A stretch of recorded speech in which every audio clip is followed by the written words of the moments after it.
Introduce yourselves. Sir! Exercise Sergeant Kwahirwa Tracy, number 1 Section Commander. Sir! Sir! Exercise Sergeant Obedinyo Munjeri, number 2 Section Commander. Sir! Sir! Exercise Sergeant Ashley Kayeda, number 3 Section Commander. Sir! Sir! Exercise Sergeant Dave Isheja Mundisha, Anti-Tank Section Commander. Sir! Sir! Exercise Sergeant Ishimon Safir Joel, Anti-Aircraft Section Commander. Sir! Sir! Exercise Sergeant Benjamin Karama, Rotating Commander. Sir! Sir! Exercise Sergeant UBURYO, Assault Pioneer Section Commander. Sir! 8 post orientation.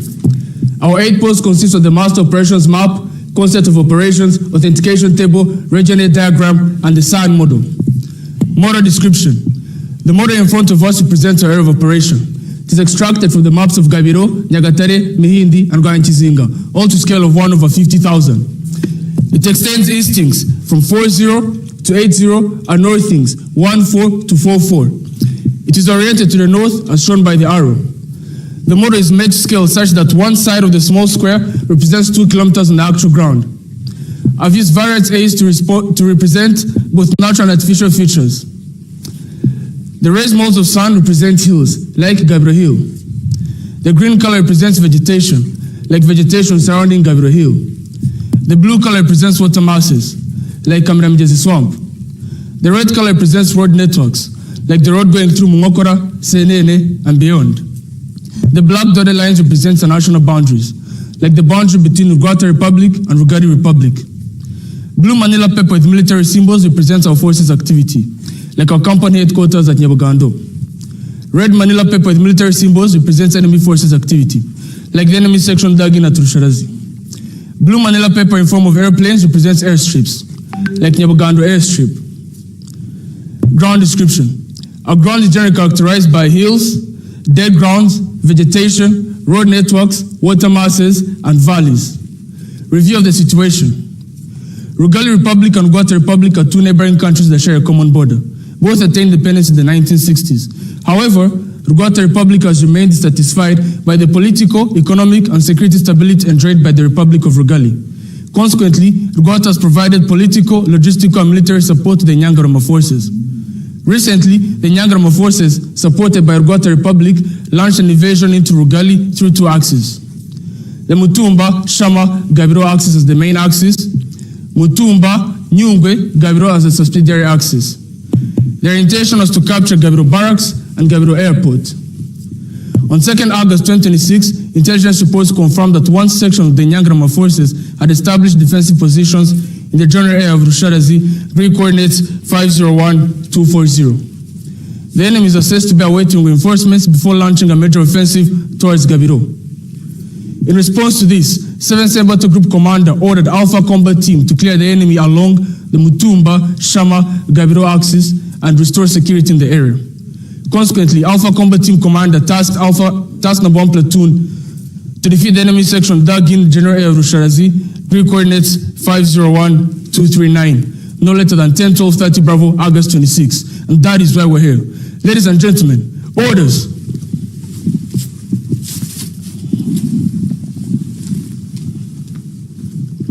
Situation.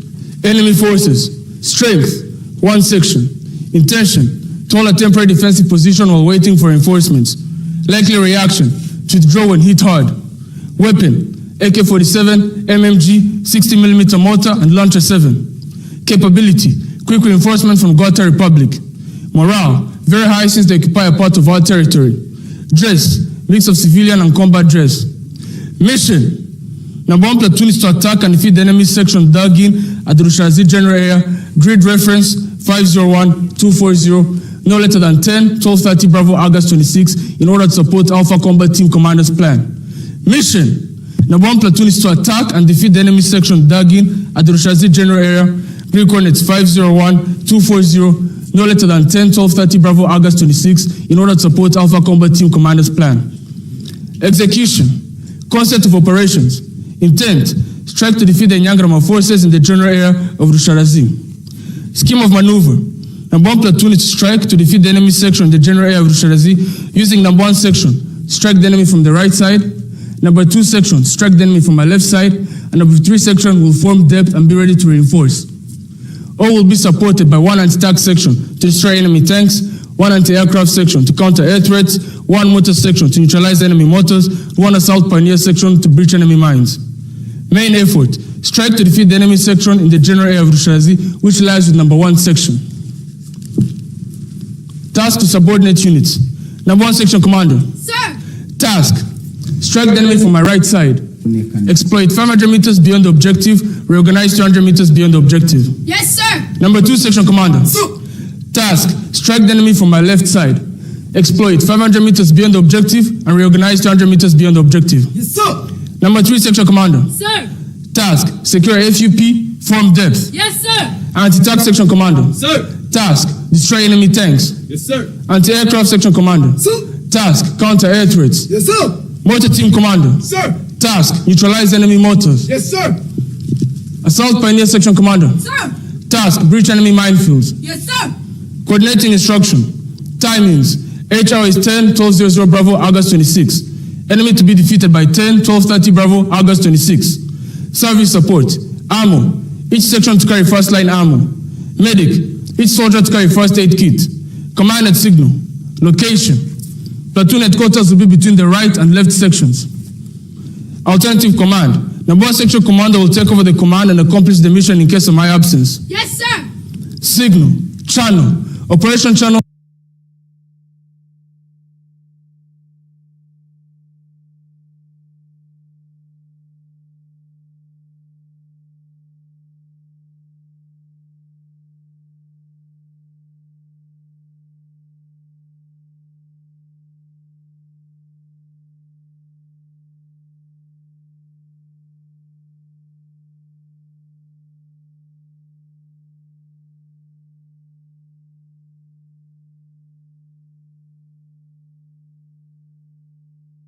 Sir. Go through your notes and ask questions, if any.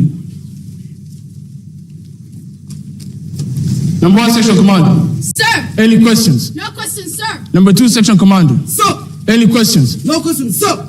Number 3 section commander. Sir. Any questions? No questions, sir. O group. Sir. Synchronize your watches according to mine. Time now is 11:30. When I say time, time will be 11:31. Wait.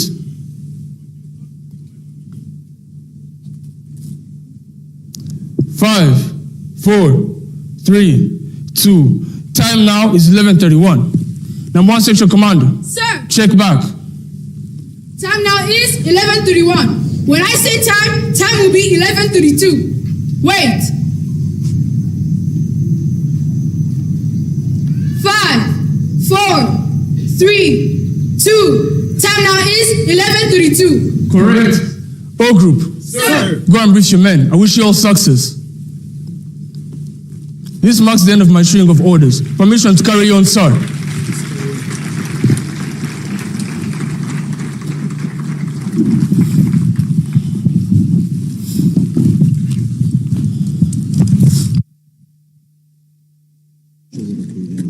Karagaragara man. Karibu. Ugume uchuna.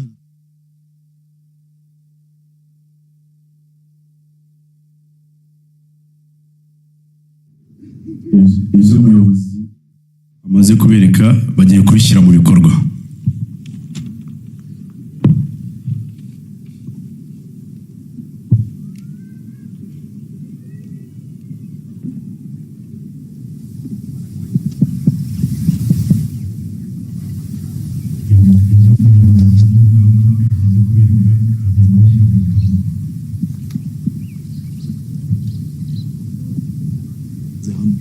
Kugira ngo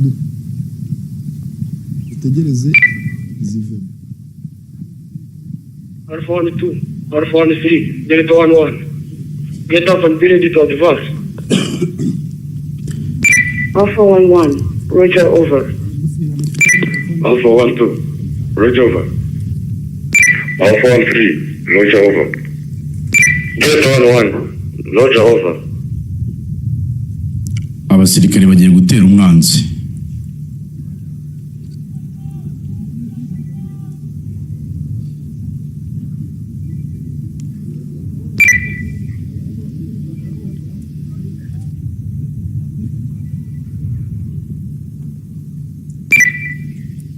Alpha 1-1, Alpha 1-2, Alpha 1-3, Delta 1-1, over.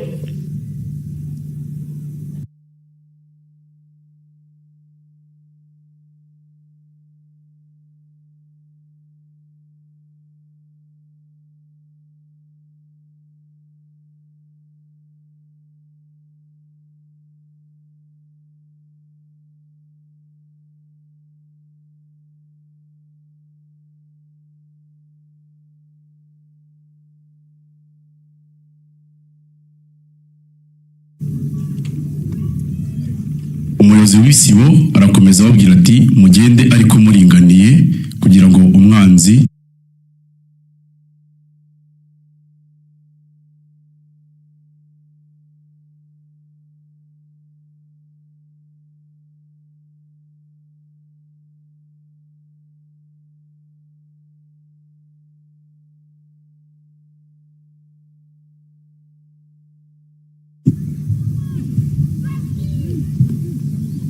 barabikora neza nkuko babitojwe, baragenda baringaniye ku buryo bakora umurongo utambitse, ibyo twita extended line mu gisirikare.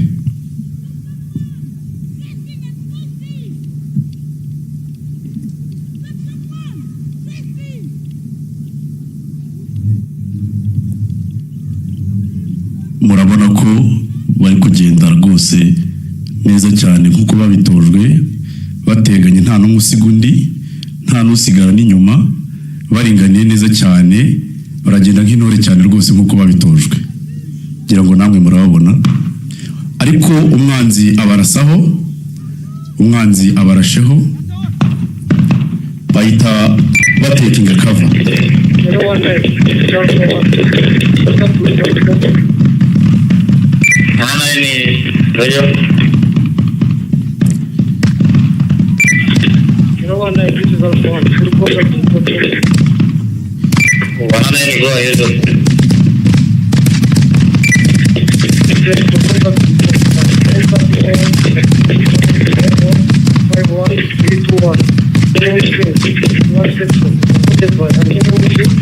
Deployed along the axis. The enemy's intention is to carry out all actual more details to follow. Over. This is 194. Aya ni amabwirizwa atanzwe n'umukuru w'isibo, atanze raporo umuyobozi we amubwira imbaraga z'umwanzi afite, ibikoresho umwanzi afite, ibyo umwanzi ashaka ndetse n'icyo bo bagiye gukora.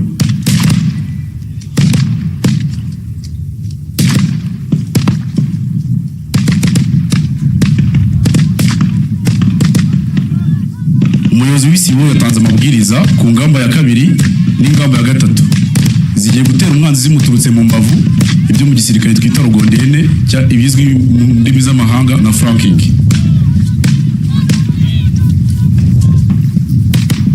Murabona ko bariruka cyane ku speed kari hejuru, bariruka ku kavuduko ko hejuru kuko babitojwe nk'intore, kugira ngo umwanzi ataza no kumenya ko bagiye kumutera bamuturutse mu mbavu.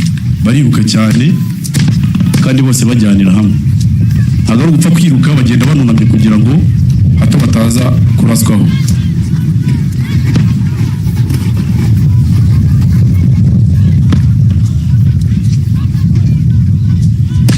Umwanzi akomeje kurasa, yaryohewe no kurasa, atazi ibigiye kumubaho mu kanya nk'ako guhumbya.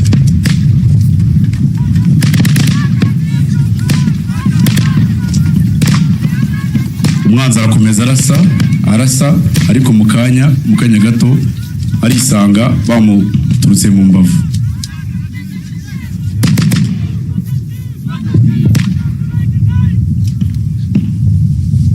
ariko nubwo mubona bagiye hasigaye ya ngamba yarashweho isigara ihanganye n'umwanzi mu buryo bwo kujisha umwanzi kugira ngo atamenya ko agiye kurasirwa mu mbavu ze.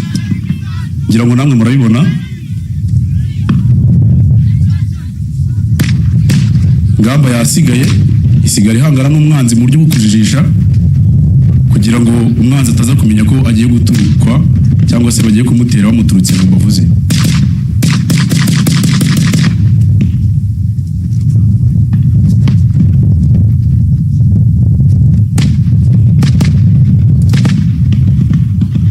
Umwanzi yaryoheye cyane no kurasa, ariko ibiri mu muheho mu kanya ntago abizi. Yaryohewe cyane.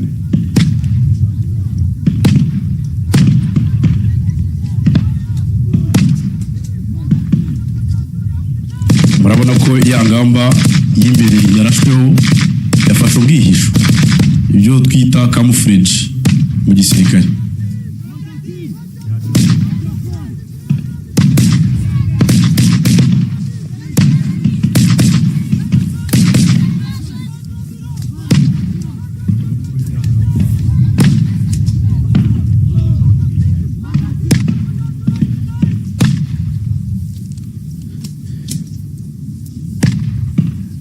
Umwanzi aridegemvya atazi ko ingoma zahinduye imirishyohe, arakomeza yidegemvya, ariko mu kanya baraje baramuturuka mu mbavu.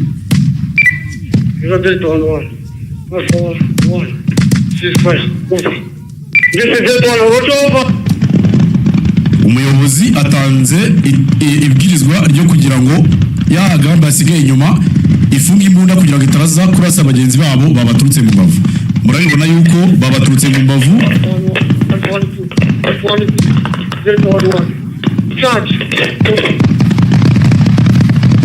Ingamba ya mbere n'iya kabiri bose bamuturutse mu mbavu, bamurasira icyarimwe na morale nyinshi, ku muvuduko mwinshi, ndetse ntaho usiga ku buryo umwanzi atari buze kubona n'akanya ko kwitekerezaho na gatoya. Murabona ko umwanzi barimo baramumanura epfo, barihuta ntaho usiga undi, bararinganiye neza cyane. Umwanzi baramumanura, muri kubibona ko umwanzi bamumanuye epfo ni umuriro rwose.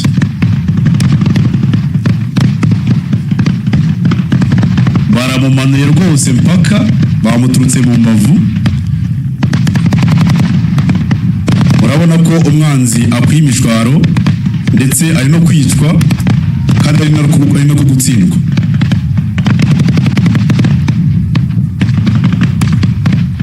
Baramumanuye rwose, baramumanuye epfo aho atabona n'umwanya wo kwitekerezaho na gatoya. Uko nguko niko RDF ikora, nta mikino.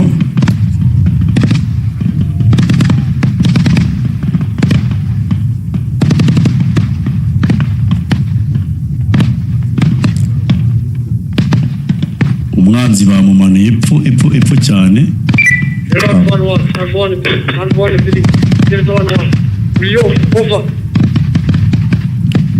Umuyobozi w'isibo atanze amabwiriza yo kwisuganya ibizwi nka riyogi mu gisirikare.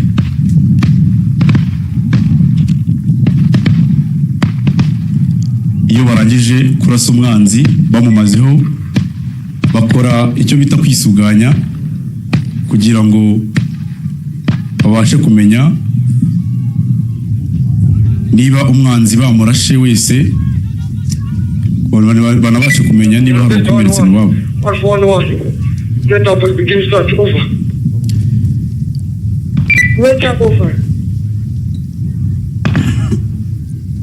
Umuyobozi anatanze amabwiriza ku ngamba yasigaye ijisha umwanzi ko nabo bazi imbere, ariko bareba ko hari umwanzi wasigaye kugira ngo ataza kubagirira nabi. Murabibona ko bahagurutse barimo baragenda bareba ko hari umwanzi wasigaye kugira ngo ataza kuba yabagirira nabi.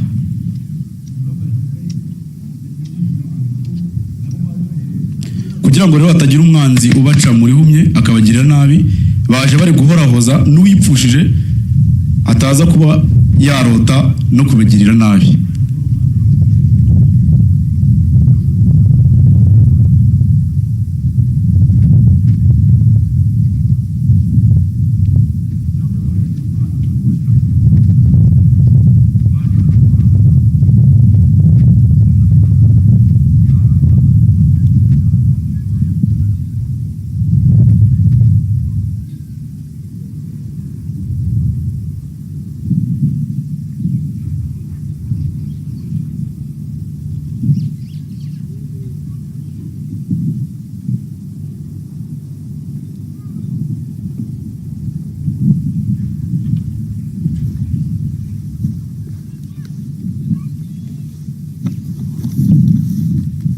baragenda gake gake bareba ko nta mwanzi wasigaye.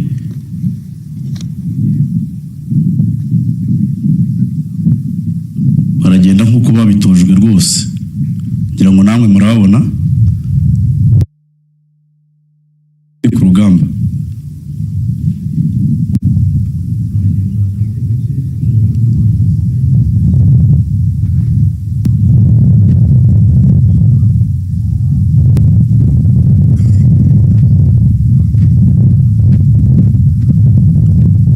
Urabona ko nabo bagezemo.